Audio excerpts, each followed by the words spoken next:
सावन के महीने में भगवान शंकर की पूजा अर्चना का विशेष महत्व है। इसी कड़ी में दूसरे सोमवार को परमाणा ताल स्थित भूतनाथ शिवालय में 5 लाख रुपए के नोटों से भगवान शंकर का श्रृंगार किया गया।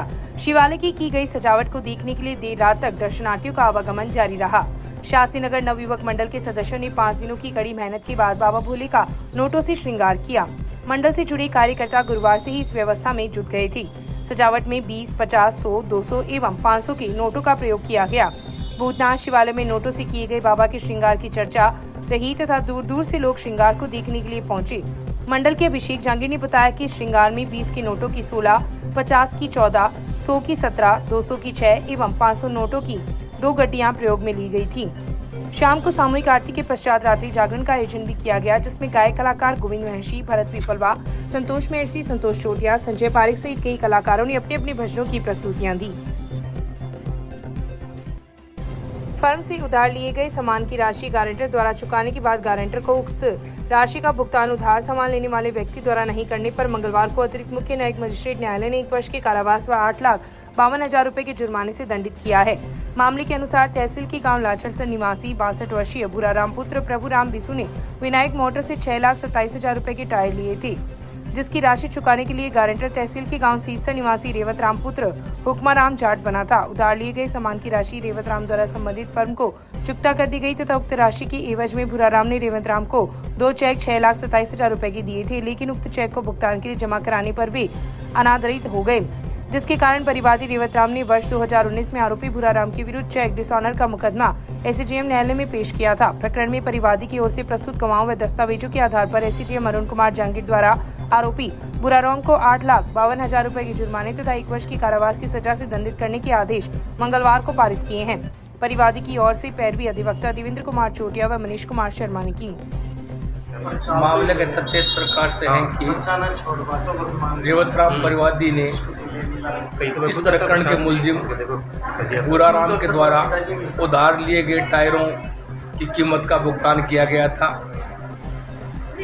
मुलजिम भूराराम ने टायरों की दुकान से उधार टायर प्राप्त किए थे और जिसके भुगतान करने असमर्थ रहने पर परिवादी द्वारा उसकी जो टायरों की कीमत की जो राशि थी वो भुगतान की गई थी और उसके एवज में मुलजिम भूराराम ने परिवादी रेवत राम को चेक प्रदान किए थे। उक्त चेक जब मेरे क्लाइंट रेवत राम ने बैंक में जमा करवाए तो वो चेक अनादृत हो गए।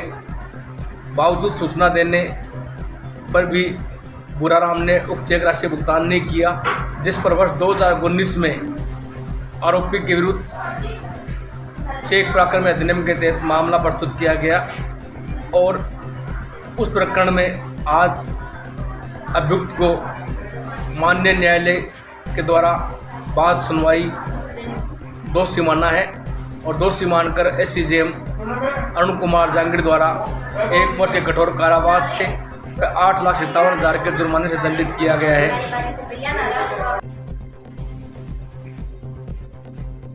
आरयूआईडीपी की ओर से मंगलवार को शिवधोरा स्थित आश्रम में पौधारोपण किया गया। अधिशासी अभियंता आरडी गर्ग के नेतृत्व में हुए पौधारोपण कार्यक्रम में सहायक अभियंता ओपी बेरवा, सुरेंद्र कुमार, पंकज झा, भुवनेश्वर चौधरी, देवेश आत्रे, शाहिद, अवधेश दीक्षित, मनमोहन भामू, उग्रसेन कुमार, एल&टी कंपनी के ब्रिजेश चतुर्वेदी सहित कई लोग उपस्थित थे। इस मौके पर महाराज इंद्रनाथ ने लगाए गए पौधों की सार संभाल की जिम्मेदारी ली। कार्यक्रम के अंतर्गत 400 पौधे लगाए गए। गांव देवीपुरा की राजकीय उच्च प्राथमिक स्कूल में राजस्थान सरकार के हरियाली राजस्थान अभियान के अंतर्गत मंगलवार को पौधारोपण किया गया।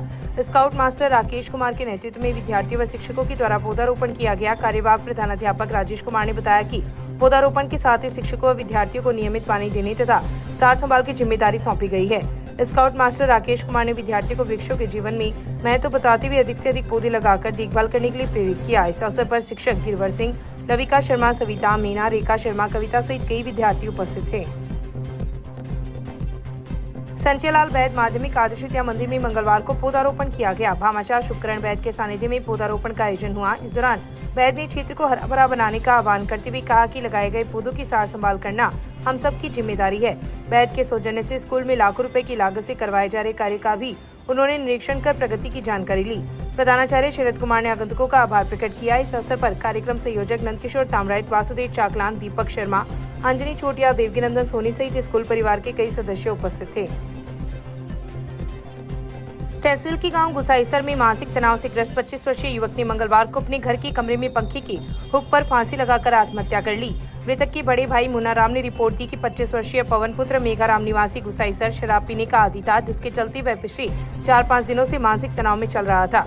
मंगलवार को उसने घर के कमरे में फांसी लगाकर आत्महत्या कर ली। पुलिस ने भाई की रिपोर्ट पर मर्ग दर्ज कर लाश का पोस्टमार्टम करवाकर परिजनों को सुपुर्द कर दी है। रतनगढ़ तहसील के गांव पाबूसर में कृषि उपभोक्ता की बकाया बिल के चलते बिजली कनेक्शन काटने गए कर्मचारियों के साथ 2 लोगों ने मारपीट की, जिस पर मंगलवार को जोधपुर डिस्कॉम ग्रामीण क्षेत्र के कनिष्ठ अभियंता सुनील कुमार जाट ने मुकदमा दर्ज करवाया है। सुनील कुमार द्वारा दी गई रिपोर्ट में उल्लेख किया गया है कि बकाया राजस्व अभियान के अंतर्गत 29 जुलाई को वे तकनीकी स्टाफ के साथ पाबूसर की कृषि उपभोक्ता परमेश्वरी पत्नी भगवानाराम शर्मा की बकाया बिल 18,287 के कारण बिजली कनेक्शन काटने के लिए गए थे। कर्मचारी शंकरलाल मेघवाल कनेक्शन काटने के लिए डीपी पोल पर चढ़ा हुआ था कि मांगीलाल पुत्र भगवानाराम व बाबूलाल पुत्र मांगीलाल मौके पर आए तथा शंकरलाल को पोल से नीचे गिरा दिया। वहीं शंकरलाल व कर्मचारी नरेंद्र शर्मा के साथ इन लोगों ने मारपीट की। पुलिस ने राजकार्य में बाधा व SC/ST एक्ट के अंतर्गत मुकदमा दर्ज कर जाँच प्रारंभ कर दी है। 29 तारीख को शाम को लगभग 5 बजे परमेश्वरी देवी पाबूसर में एक एग्रीकल्चर कनेक्शन है, जिसकी बकाया राशि थी 18,000 रुपये। उसको काटने के लिए कर्मचारी गए थे वहाँ पर मौके पर। उनको पहले 10 दिन पहले भी समझाया हुआ था कि आपका बकाया है, पैसे जमा करा दें, लेकिन कंज्यूमर ने पैसे जमा नहीं कराए। कर्मचारी जैसे ही ऊपर पोल पर चढ़ा, उसने पोल से धक्का देकर उसे नीचे गिर दिया। और कर्मचारी, जिसमें 7 कर्मचारी थे, वो कनिष्ठ अभियंता थे, उनके साथ धक्का मुक्की करी और कनेक्शन काटने या राशि कार्य मदद, जिसका आज 30 तारीख को पुलिस थाने रतनगढ़ में उसके खिलाफ FIR राजादेसर कस्बे के वार्ड नंबर 18 में घरों के सामने खुले में मीट फेंकने को लेकर लोगों ने विरोध प्रकट किया, जिसको लेकर घरों के लोगों ने भाजपा नगर अध्यक्ष पवन बोथरा, पार्षद जयचंद महावर, शीतल प्रकाश को सूचना दी। उन्होंने मौके पर पहुंचे। उन्होंने घटना की सूचना तहसीलदार कालूराम, थाना प्रभारी गीता रानी बिश्नोई को दी, तो तुरंत मौके पर पहुंचकर लोगों को आपस में समझाइश कर मामले को शांत करवाया। साथ ही तहसीलदार ने नगर पालिका के कनिष्ठ अभियंता हर्षित को खुले में पड़े प्लॉट को बंद करने एवं संबंधित मालिक को नोटिस देने को कहा। साथ ही भविष्य में इस तरह की घटना नहीं होने के लिए उपस्थित लोगों को समझाया। घटना की जैसे ही सूचना मिली, मौके पर लोगों का जमावड़ा लग गया। एक बार माहौल गर्मा गया। इस अवसर पर कांग्रेस नगर अध्यक्ष जब्बार खोकर, पार्षद नबी बख्श सहित अनेकों लोगों ने समझाइश करके मामले को शांत किया। काफी समय तक थाना प्रभारी गीता रानी में जाब्ते के साथ घटना पर मौजूद रही।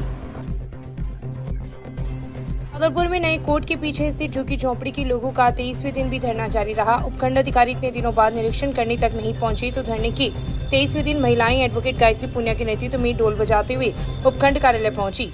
कार्यालय के सामने ढोल बजाते हुए नारेबाजी कर आक्रोश प्रकट किया। इस दौरान उपखंड अधिकारी नींद से जागो के नारे लगाए। उपखंड अधिकारी जब सीट पर नहीं मिले तो आक्रोशित लोग उपखंड अधिकारी के कार्यालय में ही धरने पर बैठ गए। करीब 1 घंटे तक जब अधिकारी नहीं पहुंचे तो लोगों ने अब जब तक उपखंड अधिकारी सीट पर नहीं बैठेंगे तब तक रोज सुबह 10 बजे जनता सीट पर बैठेगी।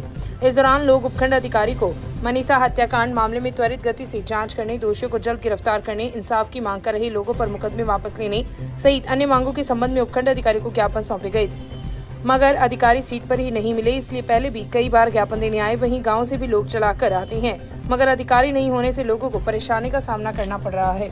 यहाँ के नेताओं को जो जिम्मेदार है उनका भनक तक नहीं है कि यहाँ पर धरना चल रहा है। पुलिस प्रशासन जो लोग न्याय की मांग कर रहे हैं उनके ऊपर यहाँ का पुलिस प्रशासन मुकदमा दर्ज करता है, और जो पीड़ित परिवार है जिनकी बच्ची को रोड पर मार के फेंक दिया गया, उनके ऊपर पुलिस कोई कार्रवाई नहीं करती है। वो रिश्वत से उनकी जेबें भर देते हैं और वो अपनी जेब को भरकर चुपचाप बैठ जाते हैं। हम इस पुलिस प्रशासन को और राजगढ़ के प्रशासन को कतई बर्दाश्त नहीं करेंगे।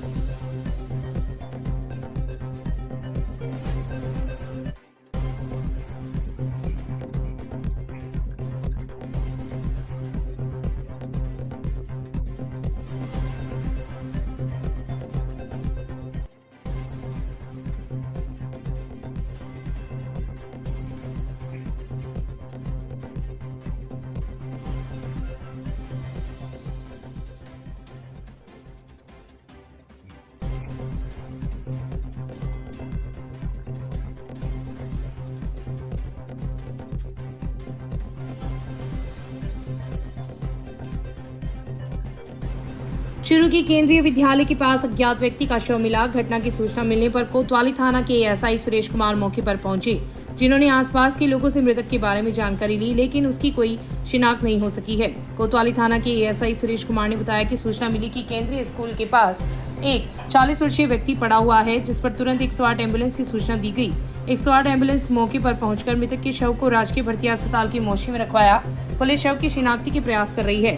पुलिस ने सोशल मीडिया पर मृतक की फोटो डाली है। एएसआई सुरेश कुमार ने बताया कि मृतक के शरीर पर किसी भी प्रकार की चोट के निशान नहीं है।